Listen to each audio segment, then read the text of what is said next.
February 18th, 1989, on the 14th season of SNL, a brand new SNL skit starring Mike Myers and Dana Carvey called Wayne's World premiered. It featured Mike Myers playing Wayne Campbell and Dana Carvey playing his best friend, Garth Algar, in their basement, cracking jokes and having a good time. 3 years later, Paramount Pictures released Wayne's World as a movie on Valentine's Day of 1992, exactly 30 years ago today. And today, I will be reviewing Wayne's World. Before I give you my thoughts, I need to tell you about how this movie plays out. Two friends, Wayne Campbell and Garth Algar, are hosting a public access show in Aurora, Illinois, in Wayne's basement. While Garth is getting his will to live sucked out of him, Rob Lowe's character, Benjamin, who is in bed with some random chick, sees the show on the TV. After they end the show, Wayne does the first of many fourth wall breaking talks to the camera. Then the Mirthmobile, an AMC Pacer, shows up and they jam out to Bohemian Rhapsody, which is easily one of the best scenes. The gang then heads to Stan Mikita's Donuts and we get introduced to Stacy, Wayne's ex-girlfriend, and then they head to the gasworks. This is where Wayne meets Cassandra and in response says,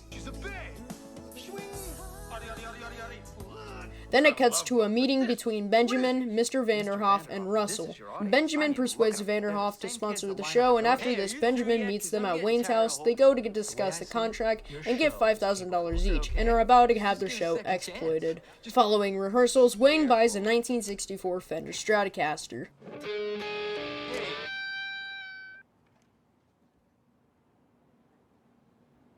No stairway.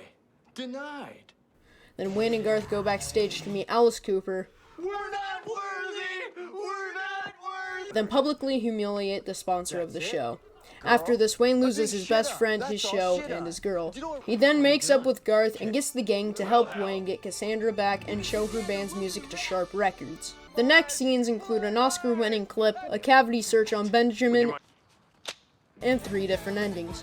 One with the house burning down, Garth dying, and Benjamin getting Cassandra. And the next one is where we find out Benjamin is Mr. Withers, who owns the haunted amusement park. Why, it's Old Man Withers, the guy who runs the haunted amusement park. The final ending is the proper ending where Cassandra and her band get a 6-album deal with Sharp Records. And we see that money and a nice car can get you far in life, but not to the top. Love can happen between two men. Mr. Vanderhoff is having kids look at him in a new way. I wonder why. And Garth cannot dance. And now we know how the movie plays out, my actual review.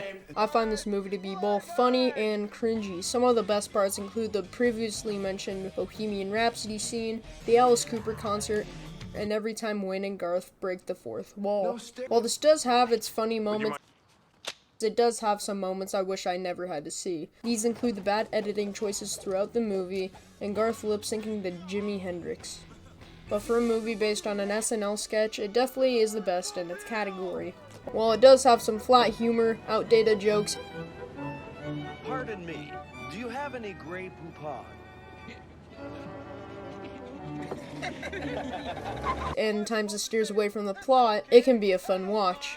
But the main thing I see this movie as is a stepping stone towards the second movie, Wayne's World 2, which I find the better movie, but I'll save my review for that movie when the movie turns 30. So what do I give this movie out of a 1 to 10 scale? I give this movie a good 8. It really shouldn't be as good as it is, and at some points it can be a good movie, but this movie isn't for everyone. It is definitely meant for teenagers and immature adults and not everybody. But what is your opinion on Wayne's World? Let me know in the comments, and if you think I missed anything, let me know in the comments as well. And with out of the way, my name is Aidan, and Good night! Party on, Wayne! Party on, Garth! It's Wayne's World! Wayne's World!